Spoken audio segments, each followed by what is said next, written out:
नमस्कार भक्तों, आपका स्वागत है धार्मिक यादें चैनल पर। आइए शुरू करते हैं एक आध्यात्मिक सफ़र जय श्री श्याम के साथ। आज हम सुनेंगे वट सावित्री व्रत कथा। वट सावित्री व्रत बेहद शुभ माना जाता है। इस बार यह 6 जून दिन गुरुवार को मनाया जाएगा। इस दिन सुहागिन महिलाएं वट वृक्ष की पूजा करती हैं और कठिन व्रत का पालन करती हैं। ऐसा माना जाता है कि जो महिलाएं इस दिन का व्रत रखती हैं उन्हें अखंड सौभाग्यवती होने का आशीर्वाद मिलता है। स्कंद पुराण में देवी सावित्री के पति सत्यवान की मृत्यु हो जाने पर सावित्री द्वारा पति के प्राण वापस लाने की कथा का जिक्र स्कंद पुराण में संपूर्ण कथा के रूप में है। यह कथा सौभाग्य प्रदान करने वाली है, इसलिए वट सावित्री व्रत के दिन वट वृक्ष के नीचे इस कथा का विस्तार पूर्वक पाठ करना चाहिए और सुहागन महिलाओं को इस कथा को सुनना चाहिए। वट सावित्री व्रत कथा।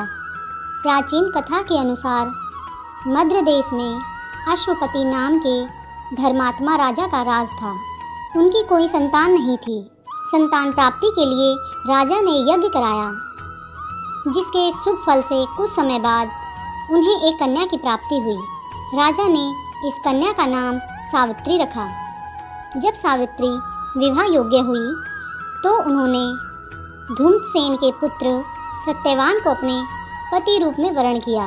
सत्यवान के पिता भी राजा थे, परंतु उनका राजपाट छिन गया था, जिसके कारण वे लोग बहुत ही दरिद्रता में जीवन व्यतीत कर रहे थे। सत्यवान के माता पिता की आंखों की रोशनी भी चली गई थी। सत्यवान जंगल से लकड़ी काटकर उन्हें बेचकर जैसे तैसे अपना गुजारा करता था। जब सावित्री और सत्यवान के विवाह की बात चलने लगी, तभी एक दिन नारद मुनि वहां पहुंचे। तब उन्होंने सावित्री के पिता राजा अश्वपति को बताया कि सत्यवान अल्प आयु है और विवाह के 1 वर्ष बाद ही उसकी मृत्यु हो जाएगी। जिसके बाद सावित्री के पिता ने उसे समझाने के बहुत प्रयास किए, लेकिन सावित्री ने फैसला नहीं बदला। आखिर में सावित्री और सत्यवान का विवाह हो गया। इसके बाद सावित्री सास ससुर और पति की सेवा में लग गई। समय बीतता गया और वह दिन भी आ गया जिसके बारे में नारद मुनि ने बताया था। उस दिन सावित्री भी सत्यवान के साथ वन को गई।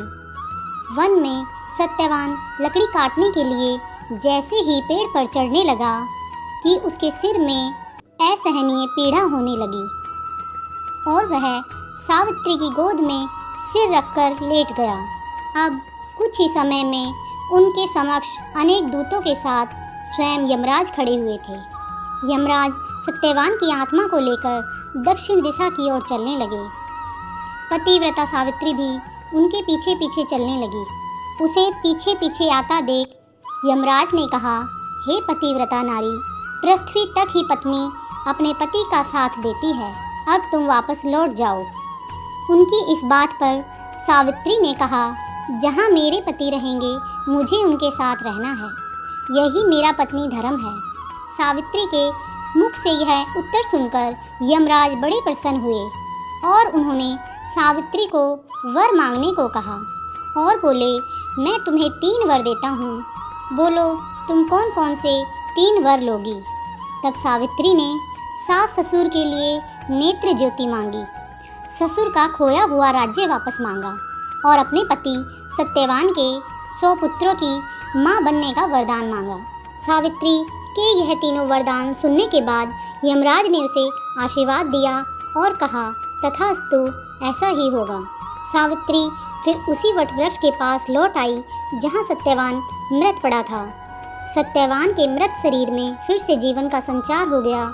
इस प्रकार सावित्री ने अपने पति व्रत के प्रभाव से न केवल अपने पति को फिर से जीवित कराया, बल्कि सास ससुर को नेत्र ज्योति प्रदान करते हुए उनके ससुर का खोया हुआ राज्य फिर से दिलवाया। तभी से वट सावित्री अमावस्या और वट सावित्री पूर्णिमा के दिन वट वृक्ष का पूजन व अर्चना करने का विधान है।